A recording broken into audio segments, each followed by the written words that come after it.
जय श्री कृष्णा। प्रिय दर्शकों, भाई और बहनों, अष्टो चर्चा में आपका स्वागत है। मैं Kundan Sharma, astrologer, numerologist and वास्तुशास्त्री, आपका स्वागत करता हूं।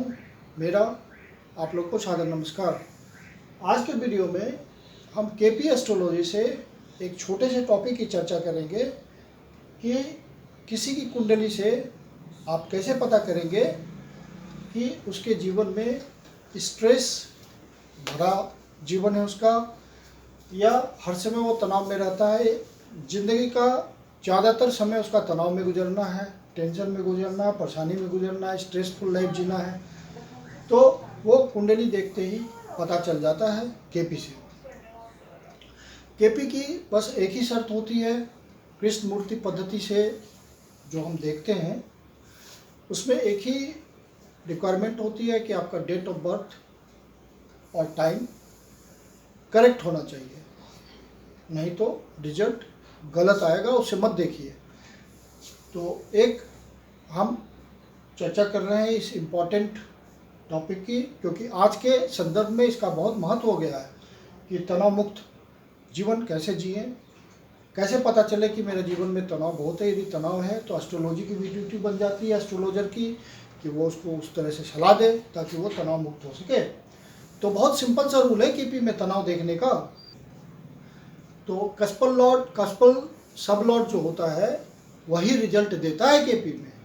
कस्पल सब लॉर्ड डिसाइड्स द रिजल्ट, ये केपी है। केपी का मूल सिद्धांत यही है कि सब लॉर्ड टेल्स द रिजल्ट। तो आपको कुछ नहीं करना है, कस्प कुंडली खोलनी है, मतलब अपने सॉफ्टवेयर में डालिए, जिसकी भी देखनी है। मोबाइल में है तो मोबाइल में डाल दीजिए, date of birth, place of birth, time of birth, या लैपटॉप में डालिए, आपका कस्प कुंडली खुल जाएगा। केपी चार्ट उसको बोलते हैं। और आप उसके 8th कस्पल लॉर्ड कौन है और कौन कौन से घर को वो सिग्निफाई कर रहा है, तो उसको सिग्निफिकेटर बोलते हैं। तो 8th कस्पल सब लॉर्ड कौन कौन से घर को सिग्निफाई कर रहा है, कौन कौन से भाव का सिग्निफिकेटर है, और 12th कस्पल सब लॉर्ड कौन कौन से भाव को सिग्निफाई कर रहा है, मतलब कौन कौन से भाव का सिग्निफिकेटर है, किस किस का रिजल्ट देगा वो, कहने का मतलब। तो रूल ये है कि 8th कस्पल सब लॉर्ड या 12th कस्पल सब लॉर्ड या दोनों ही, बोथ 8th एंड 12th कस्पल सब लॉर्ड सिग्निफाई करता है यदि इंप्रूविंग हाउसेस को, तो वो तनाव मुक्त जीवन जी रहा है, बहुत खुशी से जी रहा है, आनंद है उसके ज़िंदगी में, वो फिजिकल कंफर्ट के साथ रह रहा है, आध्यात्मिक उन्नति भी कर सकता है, और मेटेरियलिस्टिक तो वर्ल्ड में वो सक्सेसफुल है ही है, तो तनाव मुक्त जीवन है उसका, कोई परेशानी नहीं है उसको। और यदि ये 8th कस्पल सब लॉर्ड या 12th कस्पल सब लॉर्ड या दोनों ही नॉन इम्प्रूविंग हाउसेस को डिनोट करते हैं, तो वो पूरी ज़िंदगी तनाव में उसकी गुजरेगी, क्योंकि ये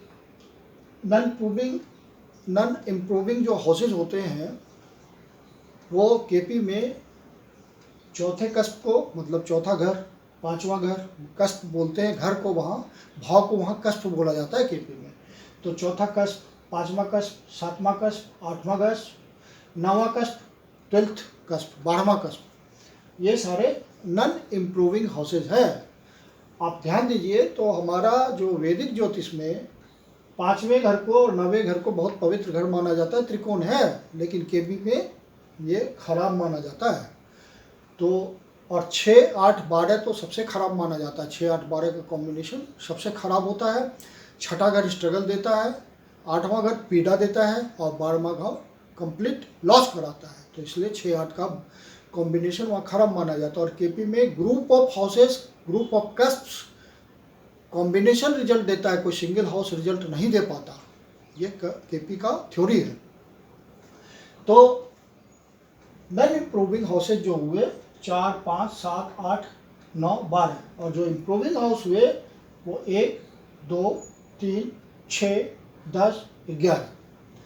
छठे हाउस का केपी में खास बात यह है कि जब ये खराब घर के साथ जाएगा तो खराब रिजल्ट देगा, और अच्छे घर के साथ जाएगा तो अच्छा रिजल्ट देगा। 6 बहुत पावरफुल है। जैसे मरकरी बढ़िया प्लैनेट के साथ बैठता है तो बढ़िया रिजल्ट देता है, खराब प्लैनेट के साथ बैठता है तो खराब रिजल्ट देता है। तो 6 का भी नेचर, 6th कस्प का नेचर केपी में ऐसा ही है। ये 10, 11 के साथ बैठ गया तो बहुत बढ़िया रिजल्ट देगा। और यदि उधर चला गया तो खराब रिजल्ट देगा। 6, 8, 12।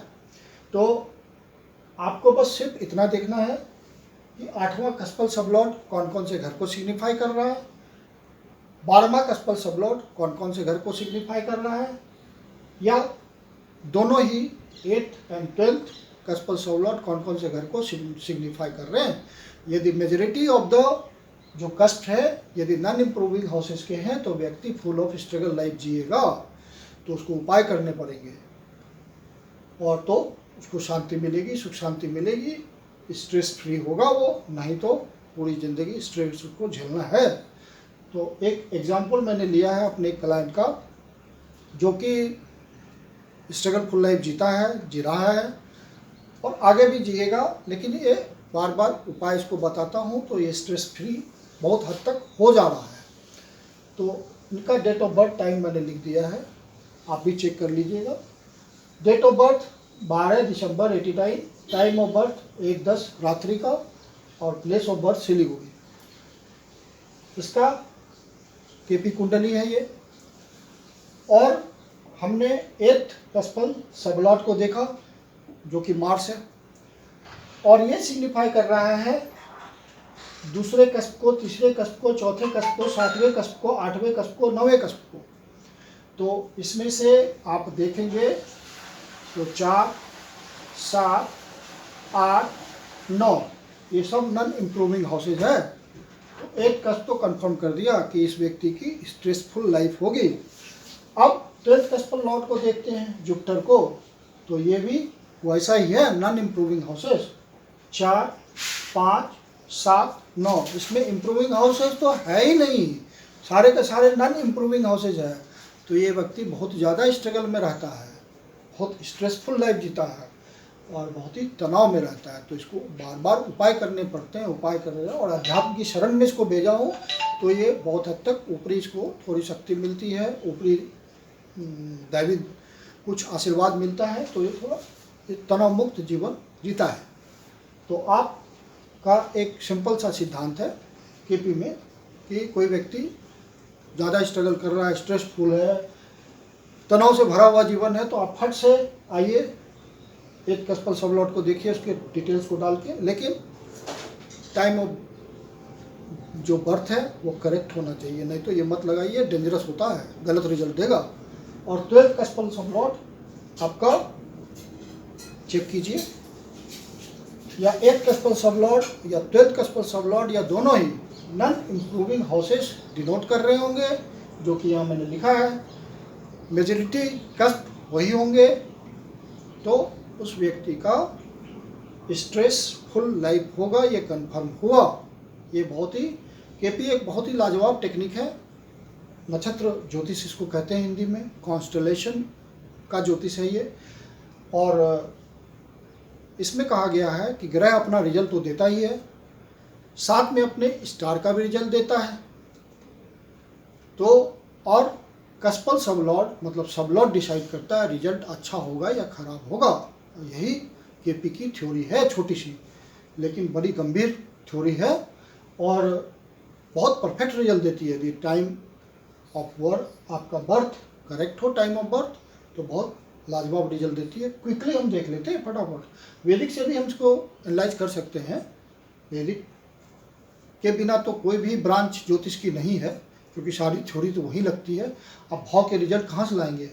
वैदिक से ही तो लाएंगे। पराशर जी ने जो बोला है कि इस भाव का ये रिजल्ट होता है, इस भाव का ये रिजल्ट होता है, अमुक भाव का ये रिजल्ट होता है, तो सारे 12 भाव के बारे में जो बताया गया वो तो बेसिक ही है, वैदिक ही है, वहीं से सब कुछ आता है। तो ये नक्षत्र ज्योतिष है और इसमें शर्त होती है कि टाइम करेक्ट होना चाहिए। तो आज के वीडियो में हम एक लाजवाब टॉपिक हमने किया केपी को लाजवाब ढंग से, और उम्मीद करता हूँ कि आपको काफ़ी अच्छी तरह समझ आ गया होगा। यदि आपको वीडियो अच्छा लगा, लाइक कीजिए, सब्सक्राइब कीजिए, शेयर कीजिए, बेल आइकन प्रेस कर दीजिए। यदि आपको हमसे कंसल्टेशन की रिक्वायरमेंट है तो आप हमें संपर्क कर सकते हो। धन्यवाद।